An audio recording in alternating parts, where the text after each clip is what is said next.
Eh bien, bonjour les actrices joyeuses, les mamans d'amour.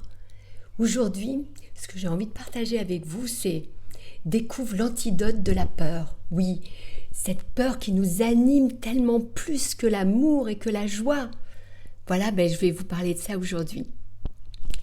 Si tu me découvres ici, je m'appelle Sylvie Astier, j'ai vécu de longues périodes avec des manipulateurs pervers narcissiques et aujourd'hui j'ai décidé d'exprimer cette parole de cœur, cette parole qui m'a tant été comment on dit, qui m'a tant été que j'ai pas pu exprimer, censurée, qui m'a tant été censurée.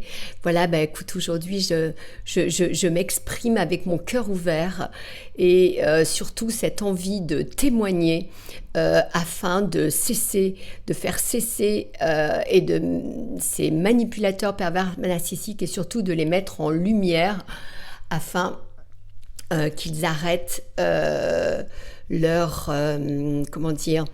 qu'ils arrêtent de continuer à faire le mal autour d'eux. Alors aujourd'hui, on en parle quand de découvre quel est l'antidote de la peur? On en parle maintenant. Alors voilà, je fais un autre format. Donc là, excuse-moi, du coup, hop, je reprends mon petit micro. Oui, l'antidote de la peur. L'antidote de la peur, parce que la peur, c'est ce qu'on vit pratiquement tout le temps au quotidien. Enfin, en tout cas, pour moi, de ce que j'ai expérimenté, souvent on est dans la peur. Peur du lendemain, peur de ce que vont dire les autres. Et j'ai remarqué que finalement, ce qui se passe à l'extérieur de nous, on ne peut pas le contrôler. Tout événement extérieur est incontrôlable. Ça ne nous appartient pas. Donc pourquoi lui donner vie? Pourquoi donner vie à cette peur?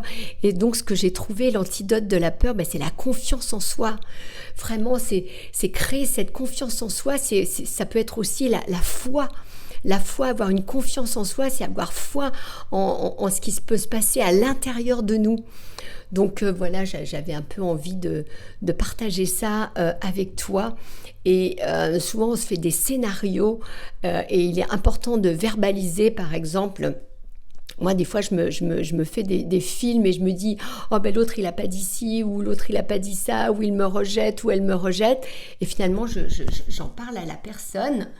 Et je lui dis, voilà, j'ai vraiment le sentiment que tu me rejettes et tout. Puis elle me dit, mais pas du tout. C'est que je ne sais pas comment faire avec cette situation.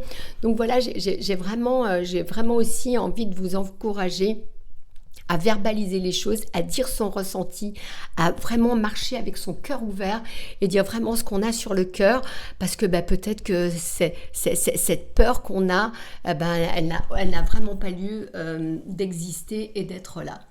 Voilà, et donc construire cette confiance en soi, c'est commencer à verbaliser et à dire les choses avec son cœur.